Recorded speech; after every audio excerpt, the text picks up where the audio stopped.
Fall is in the air right now. We've got a view of all over the place. Coors Field, Golden, Fort Collins, Denver. We got some clouds out there. They're dry clouds for the most part right now.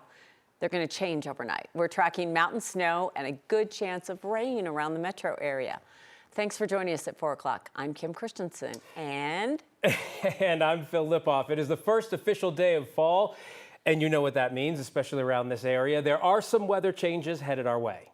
Let's get straight to the forecast, and Chris Bianchi joins us now. Chris, what are those changes? It's the first official day of fall. It's the first official day of Phil, and it's going to be our first winter weather advisory in 4+ months. How about that? A lot of firsts. A lot of firsts. We're breaking out the first here, Phil. Okay. And our first soup weather alert of the season for us. We're going to have prime soup weather for tomorrow. And here at Top Long's Peak, we're going to probably wake up to a foot of snow for tomorrow and through, I should say, we won't wake up to it. We'll get about a foot of snow through tomorrow and also into Wednesday morning. So Long's Peak, not snow covered right now. That'll be different in about a day's time. Meantime, we're in the mid-70s right now. Cold front is just off toward north, is now moving its way through the Wyoming-Colorado state line.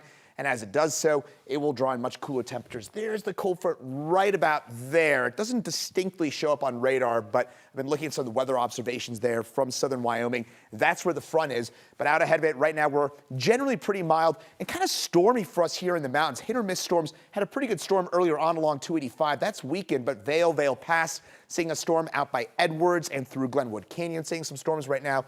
Across northeast Colorado, a few showers and rumbles of thunder, but generally speaking, those skies are just pretty moody right now, but trust me, those skies will produce rain and mountain snow. In the mountains, we have a winter weather advisory from midnight tonight until 6 p.m. tomorrow. Temperatures right now, again, 60s eastern plains, but Laramie, that's where the active weather is. So mountain snow, Denver rain. That's why we have a weather impact alert. How much rain, how much snow? I know that's the big question. I'll break it all down for you in just a couple minutes. Yeah, you'll have the big answer. Chris, thanks so much. This is new at 4. SWAT situation in Commerce City has come to an end after more than 5 hours. Police say they now have a suspect in custody. This all started around 8:30 this morning at a home right along 63rd near Glencoe Street. This is not far from Pioneer Park. Commerce City police say officers responded to a call of shots fired inside that home. When they got there, the person was barricaded inside and refused to come out.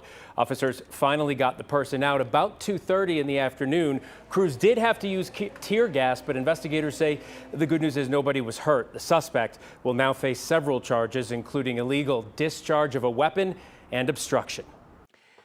The White House is clarifying its change to H-1B visas after workers and companies scrambled to respond to the latest immigration restrictions. The country would rather not have to pay $100,000, but they'd rather, how do you do that? You hire Americans. So here's what happened. Friday's surprise order announced a new $100,000 fee on some visas. The White House later clarified that existing holders of the H-1B visas for skilled workers are not affected. And the fee is just a one-time charge limited to new petitions. The proclamation is a win for immigration hardliners on Capitol Hill. It's likely, though, to hurt tech executives seeking qualified workers from abroad. Tonight on Next with Kyle Clark, our team is working to learn more about what this fee will mean for people and businesses here in Colorado. The U.S. will have control over TikTok's algorithm with a new deal. President Trump said in an interview yesterday that Lachlan and Rupert Murdoch will also be involved. Trump said the two are likely to join TikTok operations with Oracle. The White House said 6 of the 7 board members who will control TikTok will be Americans. The new details come after the White House announced last week that a framework deal to keep TikTok operating in the U.S. had been agreed to by China. The ABC late-night show Jimmy Kimmel Live will return to airwaves tomorrow. That announcement coming this afternoon. The network suspended the show, as you well know by now, last week after the FCC chair threatened to revoke ABC affiliate licenses over Kimmel's comments about Charlie Kirk's death. That suspension created a political firestorm and fueled debates about free speech, cancel culture. In a statement, Disney, which owns ABC, said there were several days of conversation with Kimmel and the decision was reached to return the show on Tuesday. At this time, it's unclear whether Nexstar and Sinclair, which both own ABC affiliates, will also air Kimmel when the show returns. With the stroke of a pen, they were able to steal a whole house. We have an update on two women who made off with hundreds of thousands of dollars after forging a deed in Denver. Yeah, so we've learned a judge recently sent the two suspects to prison for several years. Now we are hearing from the prosecutor who calls this whole thing highly unusual.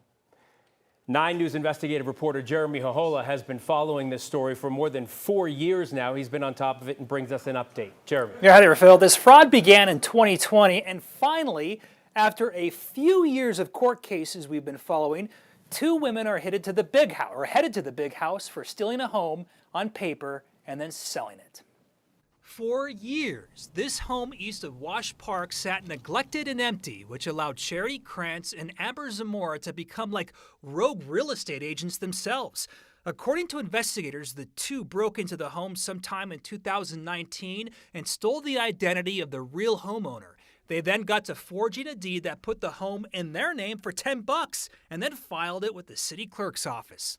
They essentially stole a house with the stroke of a pen. Yes, correct. When we actually got a search warrant on their emails was that they had created close to a dozen different versions of deeds before settling on the one that they ultimately filed. Bob Natito is the chief deputy prosecutor for Denver's Economic Crimes Unit. He tells us this unusual crime occurred because the real homeowner moved away and totally neglected everything about the home, even when Krantz and Zamora sold the house for more than $600,000. It was because the victim was not keeping up to date with where or what was going on with the property and the records associated with it, that the title was allowed to go through kind of free and clean. After taxes and paying off liens, Krantz and Zamora received a check for $390,000. The fraud was found after a man who wanted to buy the home noticed the suspicious deed for $10.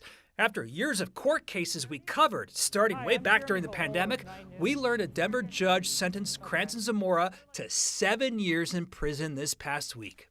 How often do you see this type of crime? Not often. This is a rare crime, and it required a rare set of circumstances for the defendants to be able to take advantage of this situation. I've never seen anything with the unique set of facts in this case, but fraudulent deeds do get filed against people from time to time. And a few years ago, because of deed fraud cases like this, the city of Denver started a program called Fraud Sleuth that will alert you if someone messes with your property deed, but you have to be proactive about that and sign up for it for yourself. It's kind of like credit monitoring. We'll share that link soon on 9news.com. Phil, back to you. Yeah, we look forward to that, Jeremy. And this is why we stay on stories for sometimes months, sometimes years, because you need to. Yeah, it's the final chapter of this long criminal case. All right, Jeremy, thanks. Next month, the Nuggets and the Avs are back at Ball Arena. Everybody's pretty excited. You know, it's revenge years for both of them. Both seasons are just weeks away. And today we're excited to share with you that we're going to be able to continue to give you games to watch right here on Channel 20 and 9 News. 9 News will air 20 Nuggets and 20 Avs games this season. They'll be on KTVD and Channel 9, just depends on the game. The games will continue to be produced by Altitude Sports, but it's a big deal for us. The agreement means nearly 3.5 million people in the Denver area can watch for free over the air. Right, and here's the thing. All you need is a digital antenna to do that. First up will be the Avs on October 11th against the Dallas Stars. First game for the Nuggets will be a matchup with the Phoenix Suns. That's on October 25th. Our team knows it can be confusing to set up that digital antenna, so we've created a full guide online for you. And to get that and the full schedule of the games with dates and times, just text the word schedule to the number you see there, 303-871-1491, and we'll text you back, and that text will have a link to a story with the ways to help you continue watching. Yeah. The antenna, that's a thing. You got to learn. You know, it still is a thing for a lot of people. We've kind of come full circle. Yeah, we have. Later this hour, Altitude Sports is going to join us in studio to talk more about the seasons ahead. And it's kind of exciting. Especially, most people think both the Avs and the Nuggets could make a big run this year. Yeah, and because of that, it's more important that the most amount of people get to watch it. And that's what happens here. I mean, you're not going to be watching a Cale Makar or a Joker for many, many years. We hope so, but you never know. No, so you never do. We got to watch.